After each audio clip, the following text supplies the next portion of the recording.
My father and brother laughed in my face when I asked for a loan, calling my small business a failure. They said I'd never make it on my own, while my brother was the pride of the family. Last month, their massive company filed for bankruptcy, and guess who just bought it for pennies? This is where the story truly begins, and you won't want to miss what happens.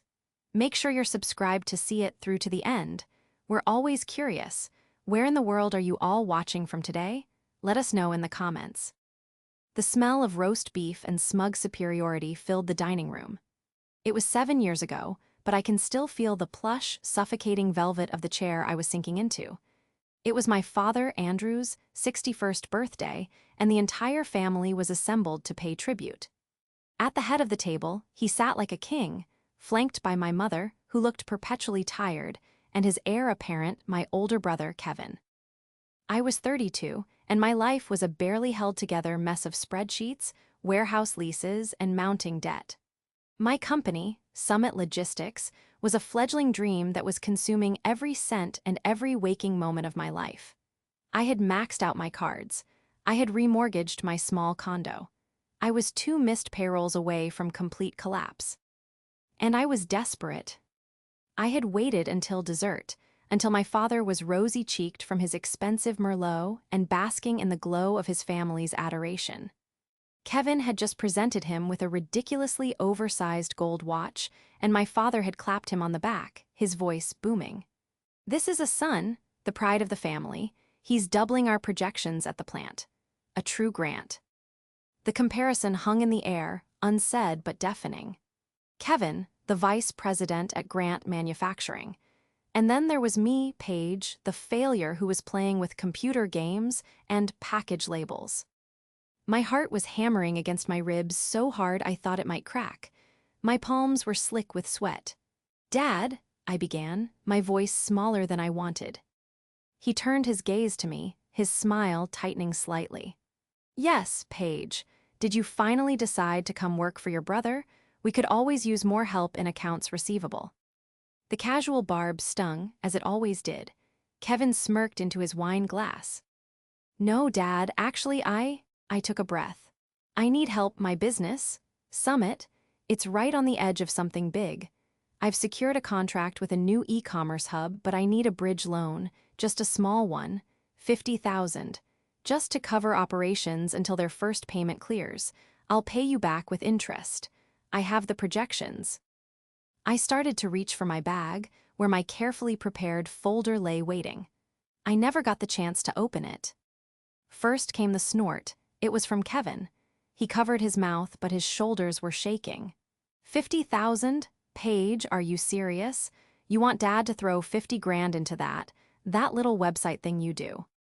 But the killing blow came from my father. Andrew Grant didn't just snort.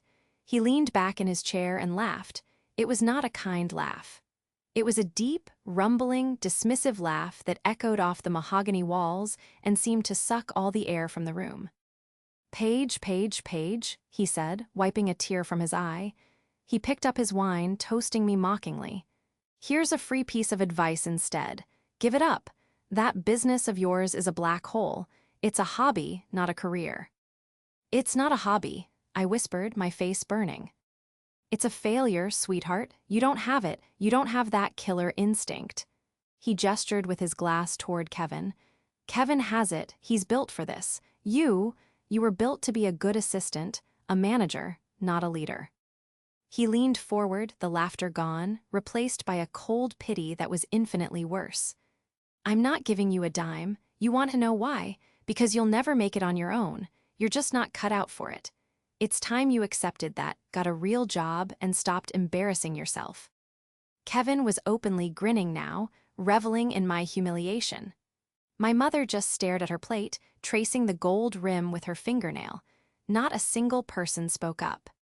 I looked at my father, the man who had taught me to ride a bike and balance a checkbook, the man whose approval I had craved my entire life. And I felt something inside me break. It was a clean, sharp snap, like a bone. I stood up, my chair scraping loudly against the hardwood floor. "Thank you for dinner," I said, my voice shockingly calm, "and for the advice." I walked out of that dining room, out of that house, and into the cold night air. I didn't cry. Not yet. I got into my 7-year-old sedan, the one with the check engine light that was always on, and gripped the steering wheel. The humiliation was a physical weight, pressing down on my chest. But underneath it, a new, cold feeling was hardening. It was rage. A quiet, petty, and methodical rage. He was wrong about me. And as I drove away, I made a promise to myself. I would not just survive, I would not just succeed. I would win. The laughter was more painful than the debt, and I would make sure I was the one who had the last laugh. The drive back to my tiny condo was a blur. The dam of adrenaline and shock finally broke the second I closed my apartment door, and I slid to the floor, my back against the cheap wood, and wept. I cried for my failing business, for the look of pity on my mother's face, and most of all, for the sheer, cutting cruelty of my father and brother. That night was the death of the girl who just wanted her dad to be proud of her. In her place, someone new was born. The next morning, I woke up before dawn, the humiliation having cooled into a solid, unshakable resolve. I made coffee, sat at my wobbly IKEA desk, and opened my laptop. If I couldn't get $50,000, I would find a way to not need $50,000. I called my landlord for the warehouse. I renegotiated. I called my software provider. I bartered. I called the e-commerce hub and, in a move of pure desperation, offered them a 2% discount on my already thin margins if they would pay 50% of their first month invoice up front. The man on the other end, likely sensing my panic but respecting the hustle, agreed. It was just enough. I made payroll by 3 hours. The next 7 years were a grind. I didn't just work, I consumed the work. I was the first one at the warehouse and the last one to leave. I learned to drive a forklift. I learned to code Python scripts to automate our inventory system. I lived on instant noodles and gas station coffee. I didn't date. I didn't see friends. My entire life was Summit Logistics. And it grew. My father's company, Grant Manufacturing, was a dinosaur. They made specialty metal components for the auto and aerospace industries. They relied on old-world relationships, handshake deals, and a massive, unionized, and inefficient workforce. My father bragged about his Made in America purity, all while refusing to upgrade his 20-year-old machinery. My company was the opposite. We were lean, fast, and data-driven. We didn't make anything, we moved everything. We were the invisible wiring that connected the factory to the customer's front door.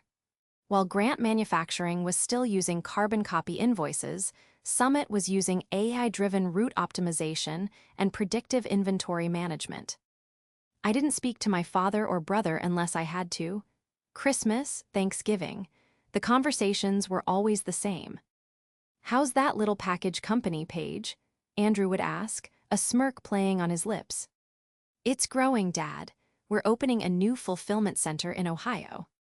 "Ohio, eh? Well, good for you. Kevin just closed a $30 million deal with Boeing. He's flying to Munich next week. First class." He'd clap Kevin on the back. This one's the pride of the family." Kevin would just nod, looking bored, as if his own success was a given. "Good to see you're still solvent, sis. Don't work too hard." They never asked a single real question. They never looked at my website. They never knew that my little package company had just signed a contract to handle the entire Midwest distribution for one of the largest electronics retailers in the world.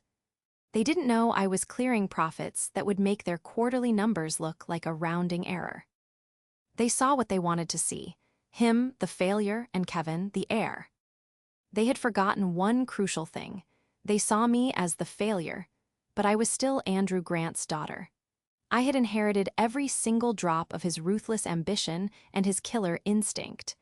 The only difference was I was smarter, I was hungrier, and I knew how to adapt.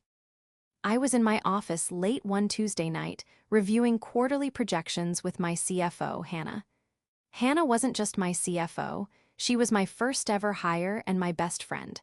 She had joined when Summit was just me, a laptop, and a rented storage unit. She knew exactly what I had been through. My phone buzzed on the desk. It was an unknown number. Paige Grant, a slightly frantic voice asked. "This is she." "Oh, thank goodness, this is Marty Sullivan. I was, on the board of Grant Manufacturing." I sat up straight. Andrew he just fired the entire board. The man is panicking, Paige. The banks are calling in their loans. He's trying to. I don't know what he's trying to do. He's liquidating his personal assets to cover payroll. It's a disaster. Kevin, that boy has run the company into the ground, and Andrew is too blind to see it. "Marty, why are you calling me?" I asked, my voice steady. "Because he's your father, he's going to lose everything. The house, the company, everything. He's drowning. I thought you should know." He hung up. I stared at the phone. Hannah was watching me, her expression worried. "Paige, what is it?" I looked up at her, and a slow, cold smile spread across my face. The kind of smile my father would have recognized.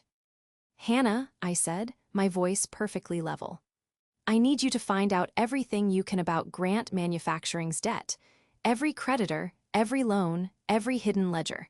I want to know exactly how much blood is in the water." My father had said I would never make it on my own. He was about to find out just how wrong he was. My father, Andrew Grant, was the poster child for the self-made man myth. He had inherited a small tool and die shop from his father, but through sheer force of will, arrogance, and by bulldozing everyone in his path, he had built it into Grant Manufacturing. In his mind, there was only one way to do business, his way. He saw new technology as a gimmick. He referred to e-commerce as make-believe money. He believed that real business was done on a factory floor, with grease under your fingernails and a healthy fear of the man in the corner office. And he worshipped his son, Kevin. Kevin was 2 years older than me, and from the moment he was born, he could do no wrong.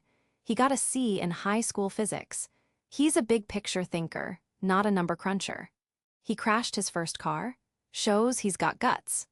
He was given the title of vice president at Grant Manufacturing the day after he graduated college with a gentleman's C in business administration. I, on the other hand, was the fixer. I was the one who got perfect grades. I was the one who quietly balanced the family checkbook when my mother was too overwhelmed. When my grandmother got sick, it wasn't Kevin who managed her doctor's appointments and medication. It was me. When the company's first payroll software crashed in the 90s, it wasn't Andrew or Kevin who spent a weekend with a manual, fixing the code.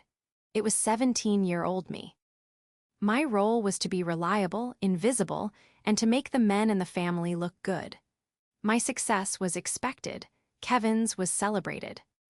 When I announced I was starting my own business, the reaction was not just dismissive, it was openly hostile. It was a deviation from the plan. The plan was for me to get a nice, stable job, maybe in HR at Grant Manufacturing, until I got married and had kids. My father saw my ambition not as a reflection of his own, but as a personal insult. "Why are you trying to reinvent the wheel?" he'd bellow. "The wheel works. I have a perfectly good company right here. You're wasting your time and, frankly, you're wasting your education." Kevin was worse. He treated my company, Summit Logistics, as a joke. At family dinners, he'd pitch me. "Hey, Paige, I've got a great idea for your little box company. How about you invent a box that doesn't get crushed?" "Ha!" And my father would roar with laughter. They were a two-man echo chamber of mutual admiration. Andrew praised Kevin's vision, and Kevin praised Andrew's legacy. Together, they ran Grant Manufacturing like a 1980s fiefdom. They promoted from within, but only based on loyalty, not skill. They bought new trucks for the executives while the factory's core machinery was literally rusting. Their disdain for me was palpable. It wasn't just that they thought I would fail, it was that they seemed to want me to. My failure would prove them right. It would validate their worldview that the old way was the only way and that Kevin was the rightful heir to the throne. The call from the board member, Marty, was the crack in the facade. The $30 million deal with Boeing that Kevin had apparently closed. It was the first thing Hannah and I looked for. Paige, this is bad, Hannah said, her eyes wide as she scrolled through the preliminary data she'd pulled. We were in my office, the city lights twinkling below. It was well past midnight. What? The Boeing deal, she said, pointing to a line item. It's real, but it's not a deal. It's a penalty. It looks like Kevin promised them a new alloy component on a timeline that was physically impossible. They missed the deadline by 6 months. Grant Manufacturing is being sued for breach of contract. They're not getting $30 million, they're paying $30 million. My blood ran cold. Dad, Andrew would never let that happen. He would have seen it. He would have, Hannah agreed, if Kevin hadn't hidden it. Look at this. She clicked, opening a different file. He's been shuffling money from the pension fund to cover the legal fees. He took out a high-interest bridge loan from some predatory lender, using the company's real estate as collateral. Andrew must not have known. He can't have. He was trying to plug a hole in the dam, but he was using dynamite to do it. Kevin, the golden child, the pride of the family, was a fraud. He was an incompetent, arrogant fool who had been protected by his father his entire life, and now he was single-handedly dismantling his father's entire legacy. And my father, the great, all-seeing patriarch, was so blinded by his own bias that he had handed him the matches and the gasoline. He had laughed at me for asking for $50,000, while his genius son was setting fire to tens of millions. Hannah, I said, my voice quiet, when is the next payment due on that bridge loan? Hannah did a quick calculation. Looks like, end of the month, in 12 days, and they don't have the capital. They're already 2 months behind on payroll taxes.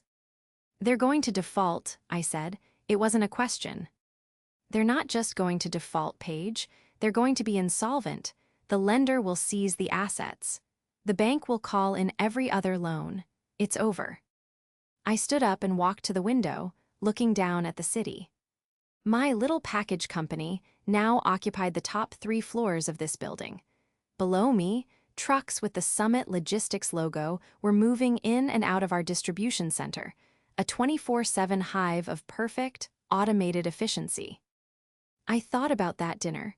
I thought about the sound of my father's laugh. I thought about the shame that had almost broken me. No, it's not, I said.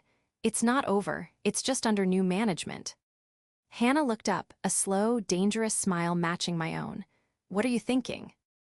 They've forgotten the most important rule of business, the one Dad supposedly lives by: always protect your assets. And right now, he is the asset. I turned back to her. Get our legal team. I want a shell corporation set up by morning, a holding company, something sterile and anonymous. I want you to start negotiating with that predatory lender. Today, I want to buy that debt. The man who said I couldn't make it on my own was about to get a masterclass in how it's done. The next 2 weeks were the most intense of my professional life. My decision to buy Grant Manufacturing wasn't just a strategic move, it was a paradigm shift. I was no longer the scrappy underdog. I was the shark. The shift from victim to strategist was instant. The moment I said buy that debt, the years of hurt and anger coalesced into a single, sharp point of focus. I wasn't just doing this for revenge. That was part of it, a sweet, undeniable part. But I was also doing it because, as I looked at the data, I saw what my father and brother couldn't. Grant Manufacturing, buried under decades of mismanagement, still had good bones. Its patents were valuable. Its real estate holdings were prime. Its reputation, though tarnished, still had currency. It wasn't a teardown, it was a renovation. And I was the only one with the tools and the vision to do it. Hannah was magnificent. She moved with the silent, deadly precision of a sniper. The holding company, Acquisition Holdings LLC, was incorporated in Delaware within 24 hours. While I ran the day-to-day operations of Summit, Hannah and my legal team opened a back channel to Apex Capital, the predatory lender that held the note on Grant Manufacturing's real estate. They're eager to sell, Hannah reported 3 days later. They know Grant is about to go under. They'd rather get 60 cents on the dollar now than be tied up in bankruptcy court for 3 years. Offer them 50, I said, without looking up from my screen. Paige, that's. Offer them 50. They'll posture, they'll threaten, and then they'll take 60. They just want to feel like they won. It was a page straight out of Andrew Grant's own playbook. He always said, let the other guy feel like he skinned you, even when you're wearing his coat. Hannah grinned, yes, boss.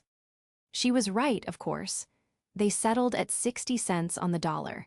Just like that, for a fraction of its worth, I was my father's primary secured creditor. I owned the land his legacy was built on. The next step was the public bankruptcy auction, TH. Chapter 11 filing was announced on a gray Tuesday morning. My phone immediately lit up with a call from Andrew Grant. I let it go to voicemail. His message was a masterpiece of blustering self-pity. Paige, your father here, you've probably seen the news. Vultures, the banks, they're trying to destroy me. After everything I've built, I suppose you're calling to say I told you so. His voice cracked. Well, go ahead, your brother. He's devastated. He did everything he could. I deleted the message. The investigation continued. With our new position as a creditor, we had access to the full, unvarnished books. What we found was staggering. Kevin hadn't just made one bad deal, he had made a dozen. He had invested company money in a friend's nightclub. He had approved multi-million-dollar bonuses for himself and his two cronies in the executive suite after the Boeing penalty. He had been using the company as his personal piggy bank, all while my father was telling anyone who would listen what a visionary he was. The clever trap wasn't just that I had the money to buy the company. The trap was that I had the knowledge. I knew exactly what the company was worth, and I knew exactly who had destroyed it. The day of the auction came.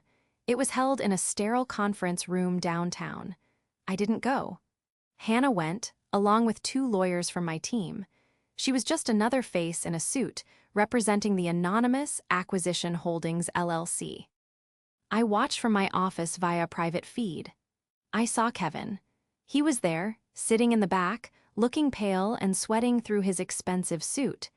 He was probably there to see which vulture would pick over the corpse, never suspecting the vulture was his sister. The bidding was short. A few bottom feeders made lowball offers for the machinery. A real estate developer bid on the land. Hannah just sat, her hands folded.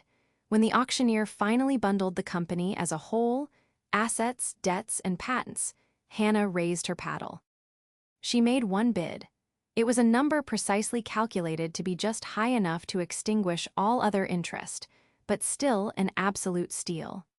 It was pennies on the dollar for a company that, once streamlined by Summit's logistics, would be profitable in 6 months. Sold to Acquisition Holdings LLC. I closed my laptop. I leaned back in my chair and stared at the ceiling for a long time. It was done. Paige Grant, the failure, was now the 100% owner of Grant Manufacturing. I picked up my phone and dialed Hannah. Good work, Hannah. It's done, Paige. It's all yours. I could hear the smile in her voice. Good, now send the email. I want a mandatory, all-hands transition meeting with key personnel. Tomorrow, 10 a.m. Grant Manufacturing Boardroom. And Hannah, make sure they are specifically requested to be there. Andrew and Kevin Grant. What's the dress code? Hannah asked, a hint of mischief in her voice. I looked at the framed photo on my desk. It was the only one I had of my mother, who had passed away 3 years ago, exhausted and worn down. Dress code, I said. Professional, I want them to see us coming. The time for hiding was over. The time for the reveal had begun. The walk from the parking lot to the front door of Grant Manufacturing was the longest of my life. It was a building I had been in hundreds of times, for company picnics, for Christmas parties, for weekends spent helping my dad file paperwork as a teenager. But I had never entered it like this. Hannah was at my side, rolling a briefcase that contained the binders that would detonate my family. I had on my sharpest suit, a dark navy ensemble that screamed authority. My heels clicked with an aggressive, rhythmic confidence on the pavement. When we walked into the lobby, the receptionist, a woman who had been there for 30 years and used to give me lollipops, looked up. Her face registered confusion, then a flicker of recognition, and then complete shock. Paige Grant, what? What are you doing here?"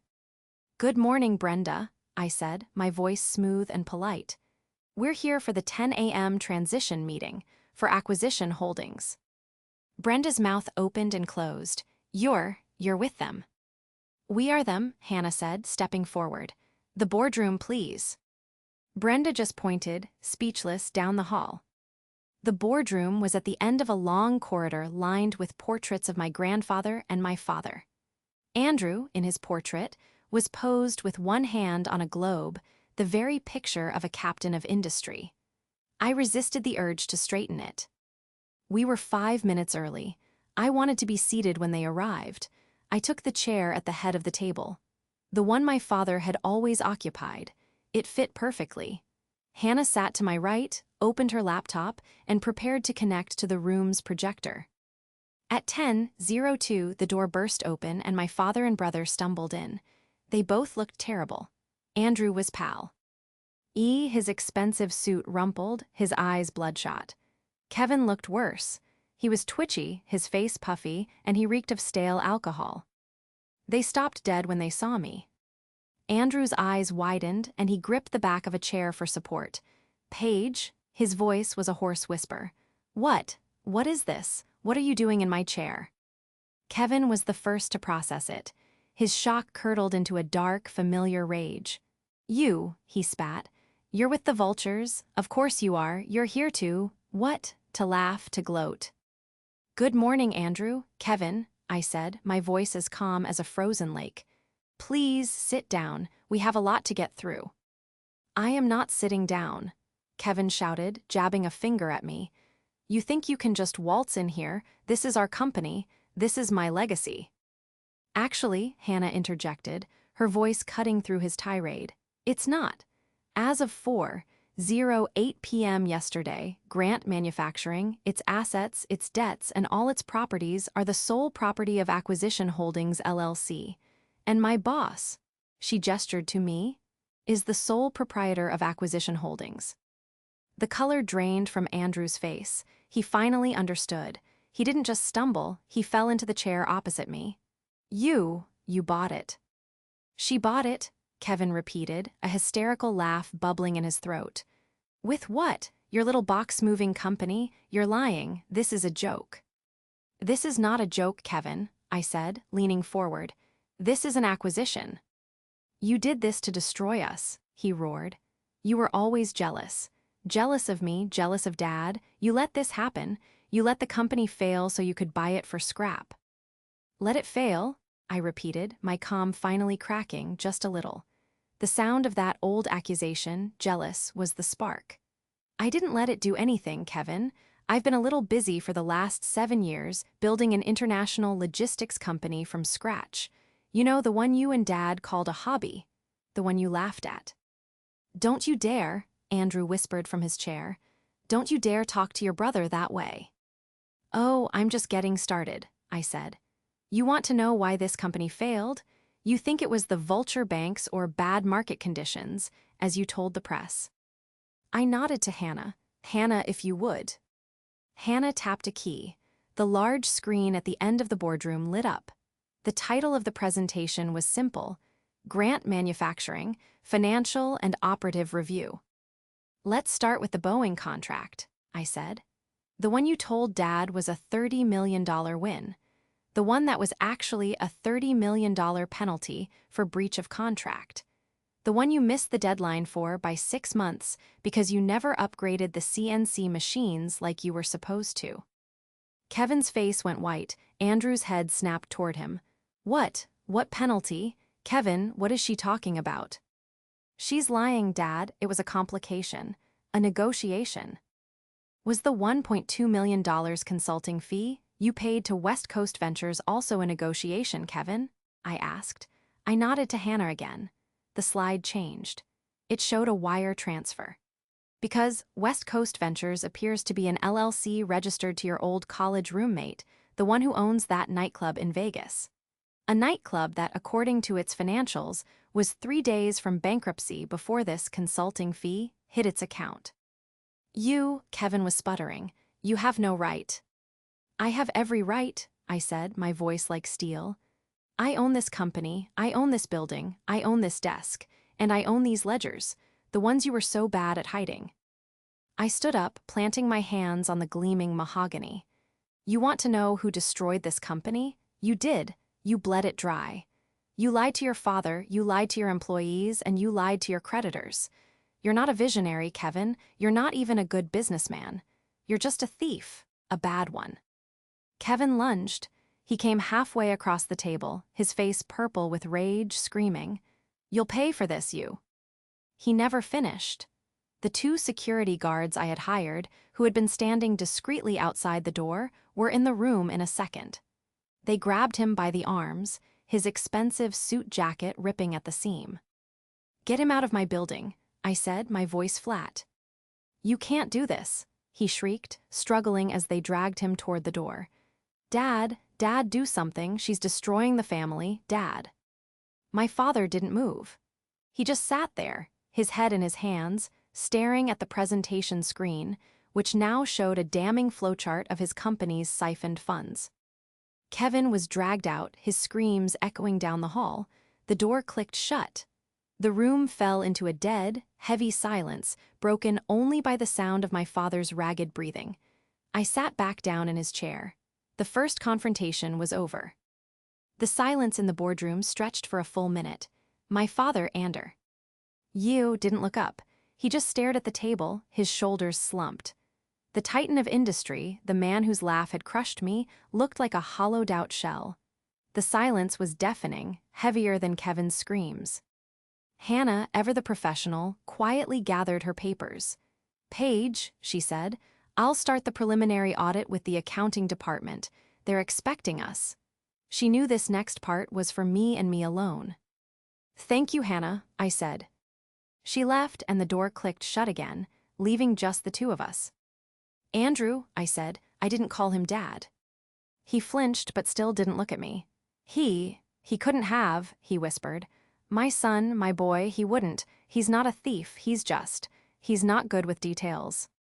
"He's not good with details," I repeated, my voice rising. "He stole millions, Andrew. He committed fraud. He destroyed your company, his company. The one you were just going to give him. The one you told me I wasn't worthy of." "We were having a hard time," he muttered, still defending him. "The market, the foreign competition." This was the moment. This was the true, final breaking of the spell. All my life, I had believed he was just biased. I had believed he was arrogant and old-fashioned. I had never, until this second, realized the full, terrifying extent of his delusion. He was a man who would rather believe the entire world was conspiring against him than accept that his golden child was a failure. I stood up, walked to the screen, and picked up the remote. I clicked back to the slide showing the wire transfer to the nightclub. "This isn't foreign competition, Andrew. This is a crime, this, and this, and this." I clicked through slide after slide. Undisclosed bonuses. Company-paid leases on luxury cars, including one for a girlfriend Kevin had. Vendor contracts given to shell companies owned by his friends. "I didn't just buy your debt, Andrew. I bought your secrets. I have spent the last 2 weeks building a case. Not just a business case, a legal one. I have testimony from the board member you fired. I have the full cooperation of the lender Kevin tried to defraud. I have the bank records. I have the server logs. I have everything." I turned off the screen. The room plunged back into the dim morning light. He lied to me," Andrew said, his voice finally breaking. It was a small, lost sound. The realization was finally, agonizingly, dawning on him. "Yes," I said. "He did, for years, and you let him. You were so busy looking for the pride of the family that you missed the parasite right in front of you. You were so busy laughing at me, your failure, that you didn't even bother to check the books." He finally looked up at me. His eyes were red-rimmed and filled with a terrible, dawning horror. It wasn't just the loss of the company. It was the loss of the lie he had built his entire life around. What are you going to do?" he asked. To him, to Kevin. "That," I said, "is a very interesting question. My legal team strongly advises me to turn my findings over to the district attorney. What he did wasn't just mismanagement. It was felony wire fraud, embezzlement, a whole list of things." He flinched as if I'd struck him. You'd send your own brother to prison." I walked back to the head of the table and sat down, lacing my fingers together. My own brother? My own brother has spent the last decade treating me like dirt. My own brother laughed in my face when I was desperate. My own brother helped my own father humiliate me in front of my entire family. I leaned in, my voice dropping. "So let me ask you a question. Why shouldn't I?" He had no answer. He just stared at me, this new person he didn't recognize. This woman who was not his failure daughter, but a force that had just dismantled his entire world. "This is what's going to happen," I said, laying out the terms. "First, you are going to call Kevin. You are going to tell him that if he ever contacts me, my employees, or steps foot on this property again, I will have him arrested for trespassing. Second, you are going to tell him that I have a file." I patted the binder on the table. "That details every single crime he committed. And that file will remain in my lawyer's safe unless he tries to fight this, unless he tries to sue. Unless he so much as thinks about coming after me. If he does, I will ruin him. I will not just send him to prison. I will personally fund the civil suits from every employee whose pension he gambled away. Is that clear?" Andrew nodded, his face ashen. He was utterly broken. The power dynamic, so skewed for so long, had just violently, irreversibly, snapped into a new position. "Good," I said. He sat there, a broken old man in a boardroom that was no longer his. He had lost his company. He had lost his son. And he had just realized that the daughter he had thrown away was the only one who could have saved him. The second and most important confrontation was over. The spell was broken. Now, all that was left was the resolution. The silence that followed was heavy and absolute. Andrew Grant, the man whose voice had once been the only one that mattered, was completely, devastatingly silent. He had no bluster left, no indignation, no paternal authority to grasp. He was just an old man in a suit, staring at the polished mahogany of a table. That no longer belonged to him. This was the moment. The showdown was over. Kevin, the public, screaming embodiment of the family's rot, had been excised. Now I was left with the source of the sickness itself. I let him sit in that silence for another minute. I wanted him to feel the full weight of what had happened. I wanted him to understand that the world he had built, the one where he was king and his word was law, was gone. Finally, he spoke, his voice barely a whisper. "Why, Paige, why do this? It wasn't just to punish me, was it?" He looked up, and for the first time in my life, I saw genuine, unadulterated fear in his eyes. "Was it?" "No," I said, and it was the honest truth. "At first, I just wanted to buy the debt. It was a good financial move, but when I saw the books, when I saw what Kevin had done, I realized this company could be saved. It's a good company, Andrew. It has good people. It has a good name. You let the rot grow for too long." I stood up and walked to the window, looking out over the factory floor.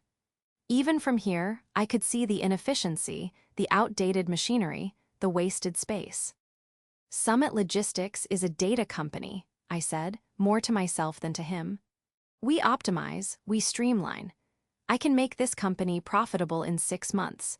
In a year, I can integrate it with Summit, and we can offer full end-to-end service, from raw material manufacturing to final mile delivery. It's a perfect vertical integration." I turned back to him.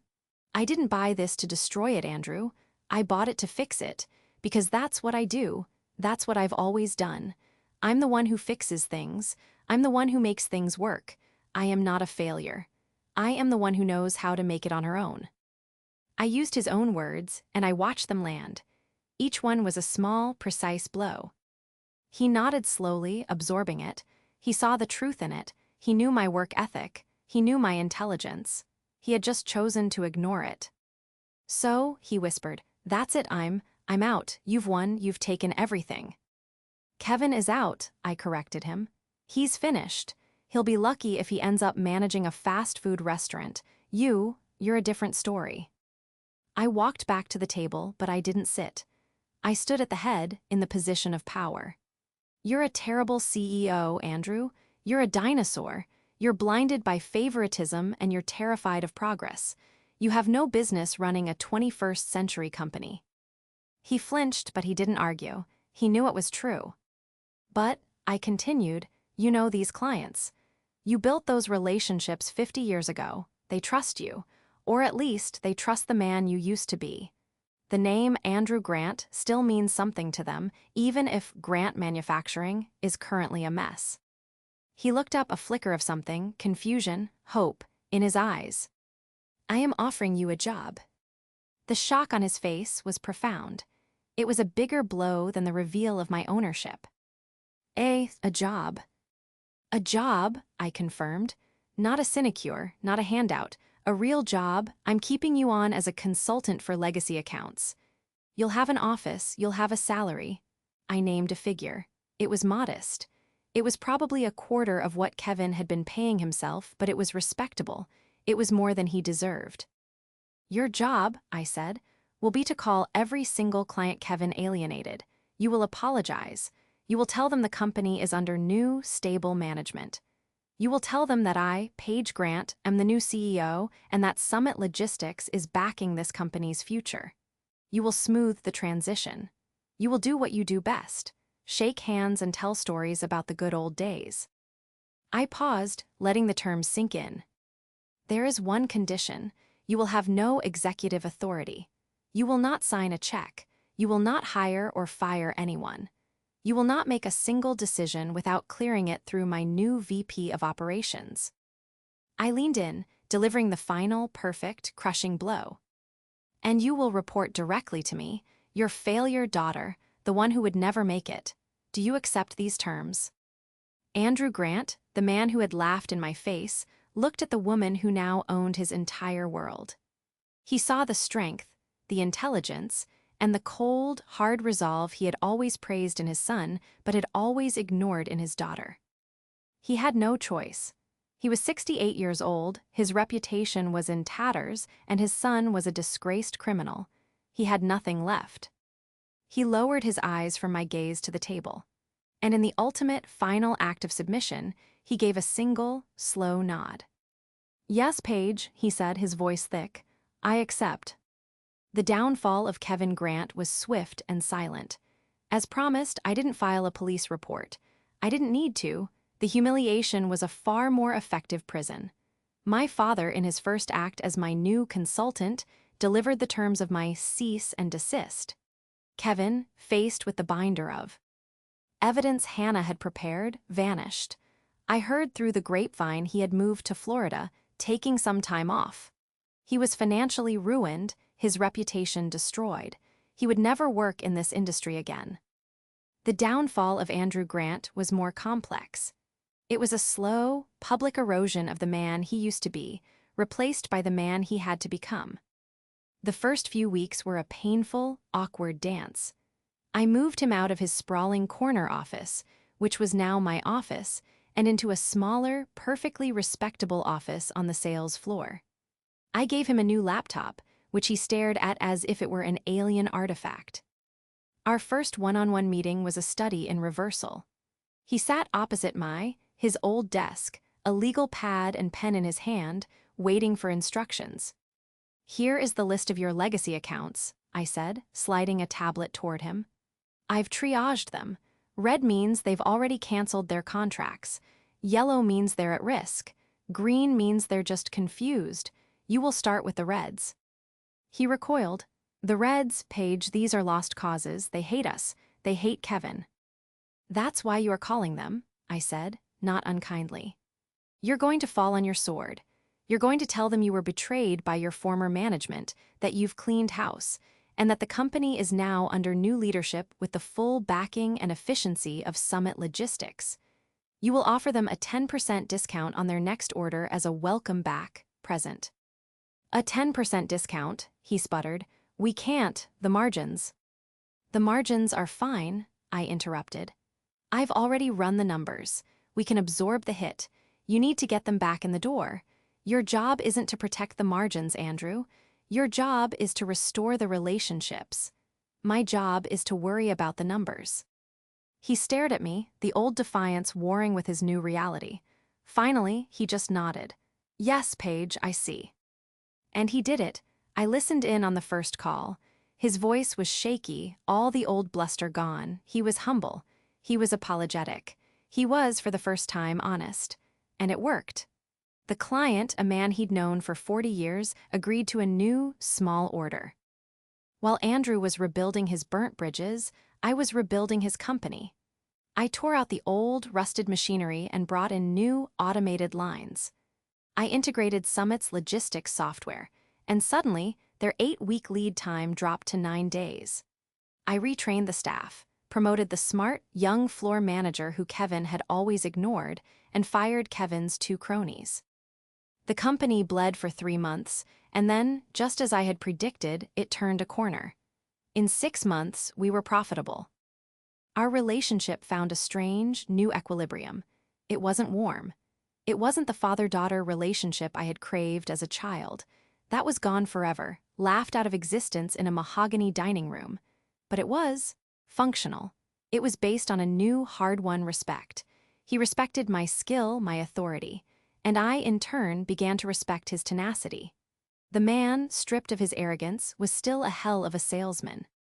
About a year after the takeover, I was walking the factory floor. It was clean now, bright, and humming with efficiency. Andrew was there, talking animatedly with the new floor manager, pointing at a schematic on a tablet. He was actually listening to her. He saw me and waved me over. Paige, Maria was just showing me the new workflow. You've cut the fabrication time by 40%. Incredible. Maria's design was brilliant, I said, smiling at the manager who beamed. It really is, Andrew said. He looked around the floor at the new machines, the busy, happy employees. Then he looked at me. All of this, what you've done, it's really something, Paige. I was wrong about you, about everything. It wasn't a grand apology. It wasn't the tearful reconciliation of a movie, but it was his truth. It was the most honest thing he had ever said to me. I know, Dad, I said. I called him Dad. It felt strange, but it felt right. But we're making it work. Yes, he said, a small, genuine smile touching his lips. Yes, we are. I left him there, talking with Maria. I walked back to my office, his old office, and sat in my chair. The pride of the family was selling insurance in Tampa. The failure was running a 9-figure, vertically integrated manufacturing and logistics empire. And my father, the man who said I'd never make it on my own, was on my payroll and was, finally, proud of me. I had won.